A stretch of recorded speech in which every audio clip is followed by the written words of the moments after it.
आपण पाहत आहात सत्याची बाजू मांडणारं हक्काचं न्यूज चॅनल M24 तास।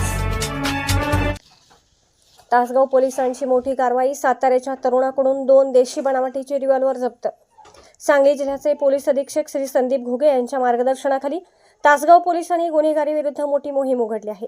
तासगाव मणेराजुरी ते चिंचणी रोडवर करण्यात आलेल्या एका धाडसी कारवाईत सातारा जिल्ह्यातील एका तरुणाला 2 देशी बनावटीच्या रिव्हॉल्वरसह अटक करण्यात आली आहे। मिळालेल्या गोपनीय माहितीच्या आधारे तासगाव पोलीस ठाण्याचे पोलीस निरीक्षक प्रदीप सूर्यवंशी आणि सहाय्यक पोलीस निरीक्षक दीपक पाटील यांच्या पथकाने मणेराजुरी ते चिंचणी रोडवर सापळा रचला होता। यावेळी संशयास्पदरित्या वावरणाऱ्या सुजल धनवडे वय 20 राहणार मेढा जिल्हा सातारा याला पोलिसांनी ताब्यात घेतले। त्याची झडती घेतली असता त्याच्याकडे 2 घातक देशी बनावटीची रिव्हॉल्वर आढळून आली।